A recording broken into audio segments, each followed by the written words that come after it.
जो वहां से श्रीफल खरीदते हैं, जो वहां पानी की बोतल खरीदते हैं, जो वहां से नींबू की शिकंजी पीते हैं, वे सबसे बड़े पापी है।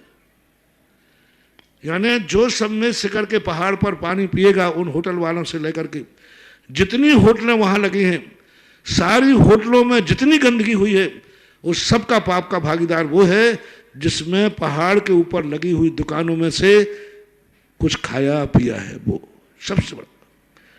यदि सब खाना पीना बंद कर दें तो दुकानें कहां आ जाएंगी? अभी लॉकडाउन पे सारी दुकानें नीचे आ गई। लॉकडाउन पर यात्रियों का बंद हो गया, सारी दुकानें नीचे आ गई। वही प्रश्न आया कि सम्मेद शिखर पहाड़ पर कोई भी अब खाने पीने के साधन नहीं है। बोले क्यों? उनसे पूछा, बोले कोई खरीदने वाला नहीं है। तो सम्मेद शिखर पहाड़ गंदा वो दुकानदार कर रहे हैं कि खाने पीने वाले कर रहे हैं? पर तो पहाड़ को गंदा करने का सारा पाप उनको लगेगा जो सम्मेद शिखर के पहाड़ पर खाते और पीते हैं। उनकी वंदना करना, मैं तो कहता हूं वंदना नहीं करना श्रेष्ठ है। कोई पूछे महाराज जी मैं वंदना करूंगा तो रास्ते में 2-3 बार मुझे खाना पीना पड़ेगा,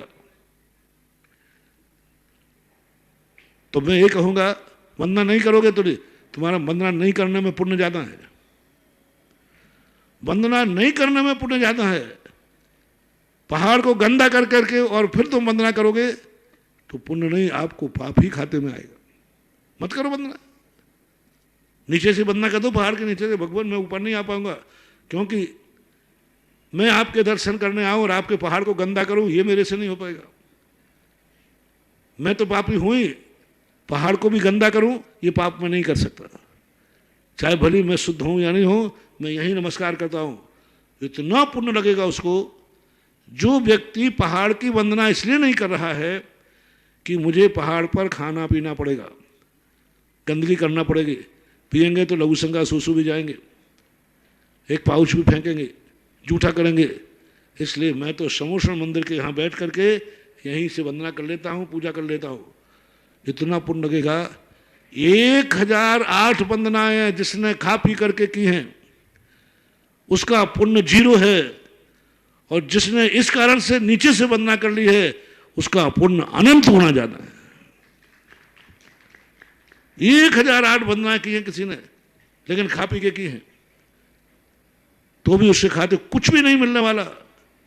और जिसने वंदना ही नहीं की, मैं तो नीचे से कर सकता हूं क्योंकि मैं इतनी देर तक प्यास नहीं साध पाऊंगा, भूख नहीं सह पाऊंगा, मैं तो गड़बड़ हो जाएगा, नहीं रह पाऊंगा, इसलिए मैं नीचे से करता हूं। नीचे से करना श्रेष्ठ है, श्रेष्ठतम है।